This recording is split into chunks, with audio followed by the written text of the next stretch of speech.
I am doing a mandatory 2-week quarantine in a hotel in Sydney, in Australia.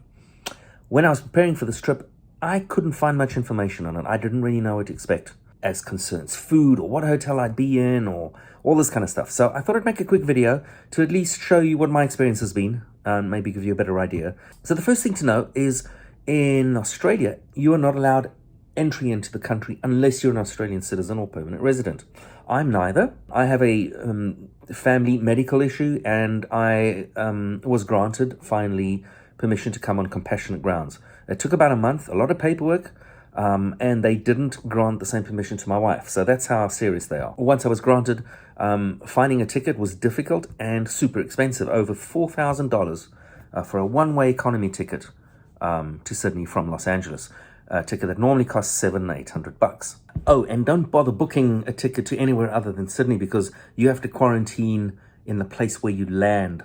Because what happened with me is I was unable to change my connecting flight to 2 weeks later to include the quarantine, and they didn't reimburse me for that. I basically lost that flight, had to buy a new one anyway. Interestingly enough, American Airlines did not require a COVID test to get on the plane, which just blew my mind. Once I got on the plane, there were only 20 passengers on a 777-300 because the Australian government regulate how many people can come in on each flight.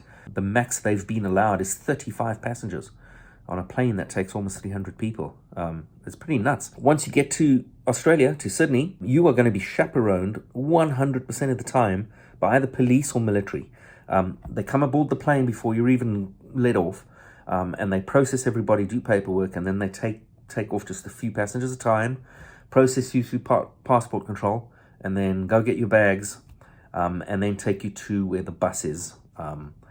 You are not allowed to go and change money or go to an airline counter or anything like that, or get a coffee, nothing.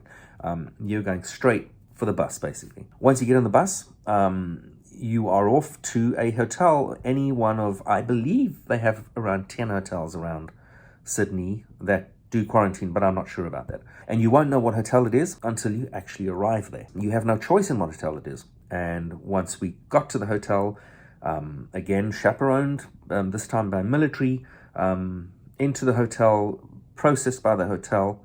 You can't choose your room, really. I mean, you can ask them for, I asked them for a corner room, a little more space, because I rented a piano here, but you are very limited. Each hotel has one floor dedicated to quarantine so that it's easier for them to control. And then once you're processed by the hotel, then you are processed by the police. They do a bunch of paperwork and questions and blah, blah, blah. And then you are chaperoned again by military personnel up to the room. They open the door, pop you in there, and that's it. Close the door. And for 2 weeks, that's it. If I leave that door, that's a federal offense. And there is a 24-hour guard outside, police guard, on both the possible exits of this floor, and they will prosecute. These cats are super crazy about this stuff. Now, once you're in your room, there is very little that you can do in terms of contact with the outside world. They will bring you 3 meals a day. The meals are quite good. The hotel itself is actually quite good. These are luxury hotels. We'd call this a 4-star hotel in South Africa, or in Europe. It's a really nice hotel. I'm way impressed. The food is really nice. It comes 3 times a day. They knock on your door. They leave it there. You have to wait for 15 seconds before you open the door to grab it, so that there's no contact with anybody. I think you can choose if you want kosher or vegetarian menu or whatever, but other than that, you have no choice. It comes 3 times a day, whatever it is. And there's a lot of it. I mean, there's going to be a lot more of me leaving this room than walked in here, that's for sure. So you're not going to go hungry. They bring you drinks and stuff. You are also allowed to order from outside, like Uber Eats or, grocery deliveries from Woolworths or anything like that. But you are limited. For example, they can't deliver alcohol. So alcohol seems to be really frowned upon in the situation. Though I think it is possible if you have a friend who will bring it to you from outside. But again, they are not allowed up onto the quarantine floor. They have to leave it with the hotel staff. They will come up, knock on your door, and you can then grab it. Yeah, and also there is no hotel cleaning, right? They're not going to come in and clean your room.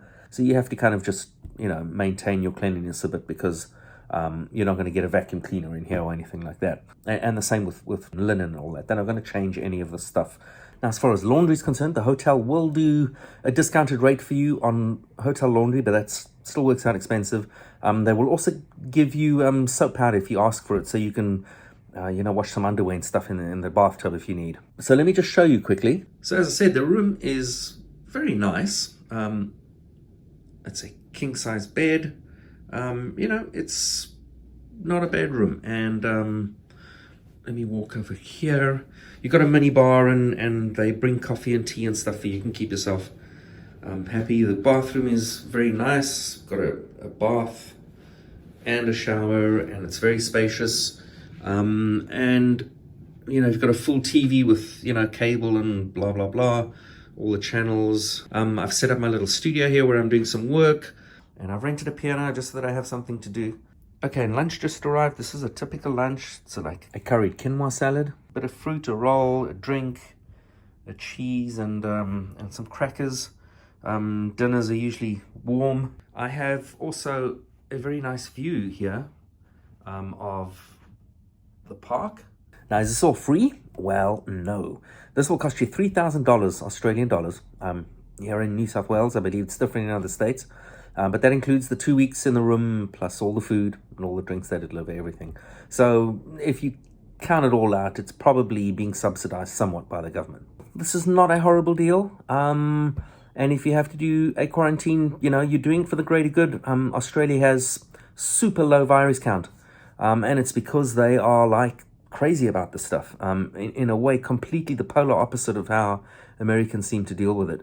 So the proof is in the pudding. So that's what to expect with a 2-week mandatory quarantine in Australia.